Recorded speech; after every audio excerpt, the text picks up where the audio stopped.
Teori-teori pembentukan bumi terbagi menjadi 4 bagian. Yang pertama, teori kontraksi.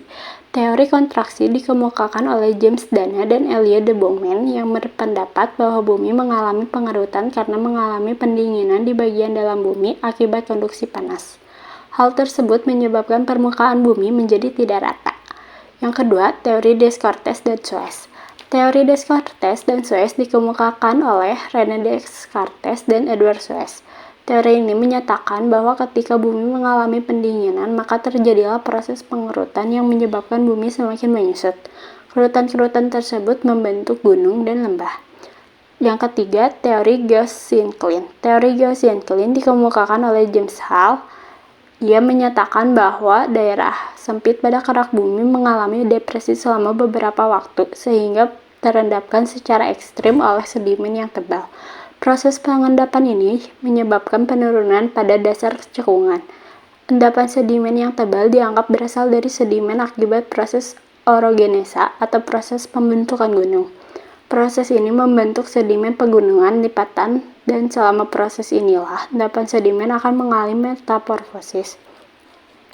Hipotesis pengapungan benua. Hipotesis ini diungkapkan oleh Alfred Lothar Wegener. Ia menjelaskan bahwa bumi ini awalnya berbentuk satu daratan yang dikelilingi oleh lautan. Selanjutnya, daratan terpecah sehingga membentuk benua-benua, kemudian benua-benua ini bergerak dan menepati tempat seperti sekarang ini. Rotasi bumi. Rotasi bumi adalah gerakan bumi yang berputar pada porosnya dengan kemiringan 23,5 derajat. Putaran yang dilakukan bumi berlawanan dengan arah jarum jam, yaitu dari arah barat ke timur. Dalam sekali putaran, bumi membutuhkan waktu selama 23 jam 56 menit 4,09 detik. Berikut dampak yang terjadi akibat adanya rotasi bumi. 1. Gerak semu harian matahari. Setiap hari kita selalu menyaksikan bahwa matahari selalu terbit dari timur dan terbenam di barat. Kita melihat seolah-olah matahari bergerak terhadap bumi, padahal sebenarnya bumi yang berputar sehingga sinar matahari selalu bergeser dari timur ke barat. Hal ini menyebabkan daerah yang terkena sinar matahari menjadi terang, dan daerah yang tidak terkena sinar matahari menjadi gelap. 2. Pembelokan arah angin. Akibat adanya rotasi bumi, aliran udara dari kutub menuju khatulistiwa mengalami pembelokan arah.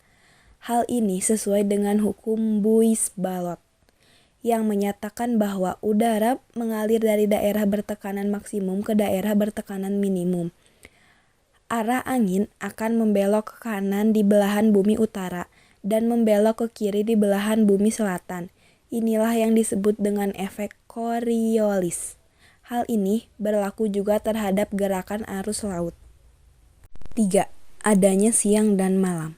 Saat bumi berputar pada porosnya, bagian bumi yang berhadapan langsung dengan matahari akan mengalami siang, sedangkan bagian yang membelakangi matahari akan mengalami malam. Hal ini terjadi secara bergantian di mana panjang waktu siang dan malam rata-rata adalah 12 jam. Perbedaan waktu siang dan malam akan terjadi lebih besar pada daerah yang letaknya jauh dari garis ekuator. Perubahan siang dan malam ini berlangsung secara kontinu sehingga daerah berada di timur tengah akan mengalami siang terlebih dahulu. Adanya perbedaan waktu. Garis bujur adalah garis hayal di permukaan bumi yang digunakan untuk menentukan waktu berdasarkan kota Greenwich di Inggris sebagai titik pangkal bujur 0 derajat. Setiap perbedaan satu bujur akan memberikan perbedaan waktu selama 4 menit. Penduduk di wilayah timur akan mengalami matahari terbit dan terbenam lebih dahulu, karena bumi berputar dari barat ke timur. Perbedaan penempatan gravitasi. Benda yang berputar akan menyebabkan terjadinya gaya yang mengarah ke dalam pusat lingkaran atau gaya sentripetal. Semakin besar jari-jari rotasi, maka semakin besar juga gaya sentripetal yang timbul. Selain itu, adanya gaya yang mengarah keluar pusat gerakan melingkar atau gaya sentrifugal akan berdampak pada pemadatan di kedua kutub.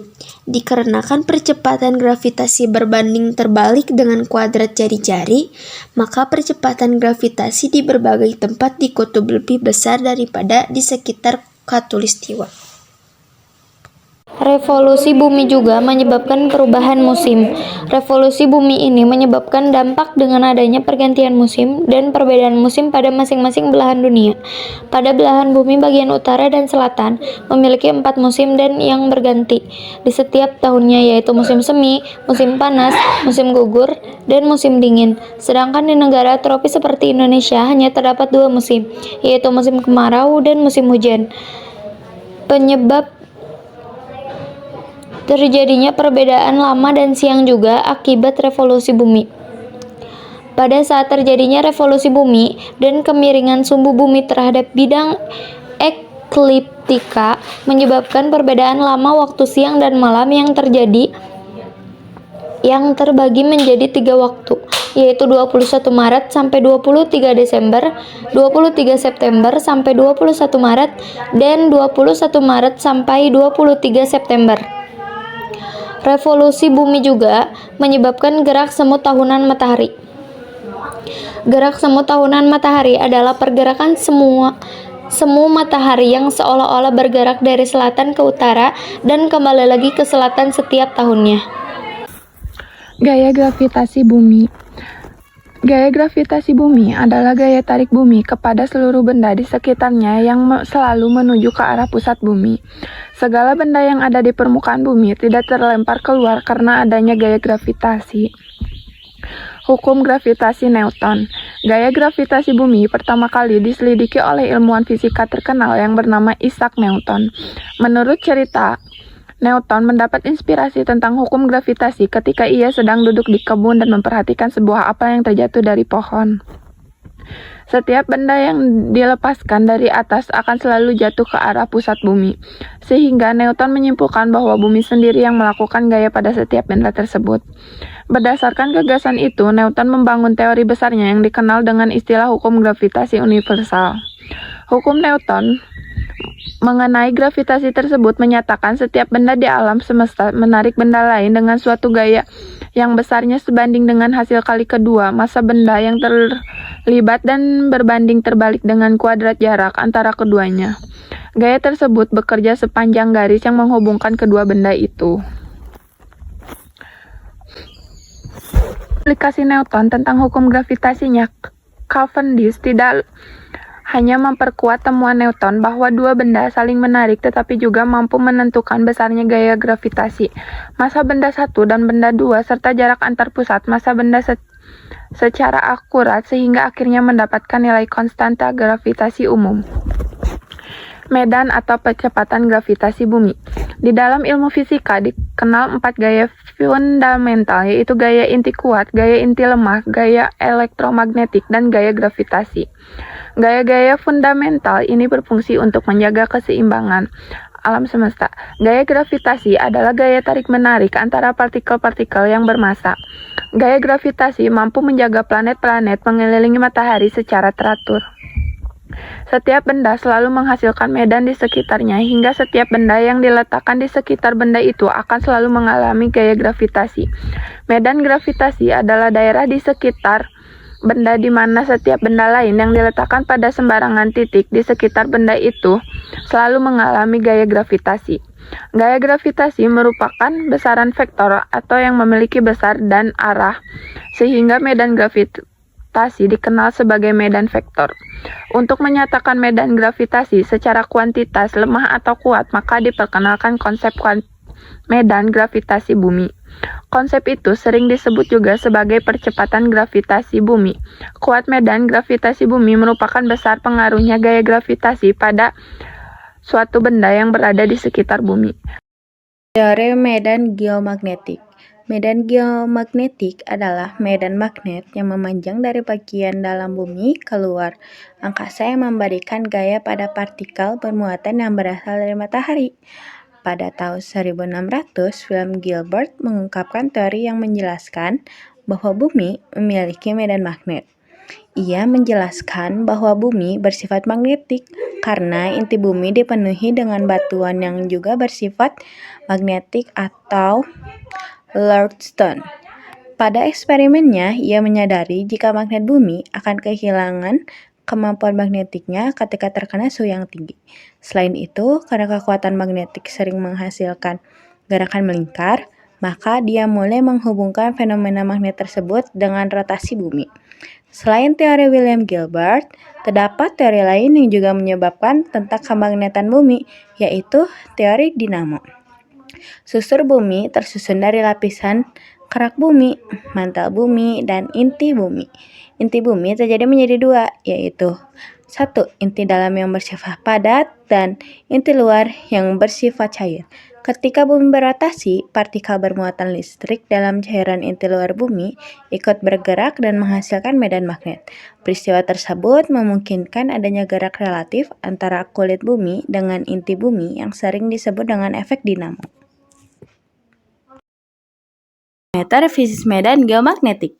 Kutub-kutub medan geomagnetik diperkirakan menyimpang sebesar 11,5 derajat terhadap sumbu utama bumi. Hal tersebut menyebabkan penyimpangan arah magnet terhadap arah geografis bumi sesungguhnya. Medan magnet bumi memiliki 4 parameter fisis yang dapat diukur berdasarkan arah dan intensitas kemagnetannya.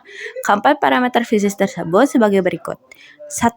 Deklinasi, yaitu sudut antara utara magnetik dengan komponen horizontal yang dihitung dari utara menuju timur. 2. Inklinasi, yaitu sudut antara medan magnetik total dengan bidang horizontal yang dihitung dari bidang horizontal menuju bidang vertikal ke bawah. 3. Intensitas horizontal, yaitu besar dari medan magnetik total pada bidang horizontal.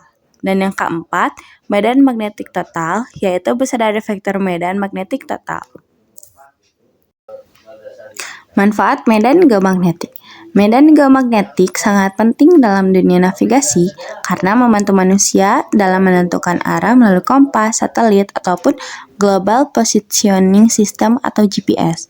Medan geomagnetik juga berfungsi untuk melindungi penduduk bumi dari radiasi kosmik atau partikel listrik yang dihasilkan oleh matahari atau benda-benda langit lainnya yang dapat membahayakan kesehatan. Dengan adanya medan magnet bumi, partikel listrik tidak dapat masuk ke seluruh permukaan bumi, tetapi akan tertarik menuju ke kutub-kutub magnet bumi. Saat menabrak atmosfer bumi, partikel listrik tersebut terionisasi atau peristiwa lepas elektron dan nukleon dan membentuk plasma lemah atau gas super yang dipanaskan agar elektron terlepas dari nukleon.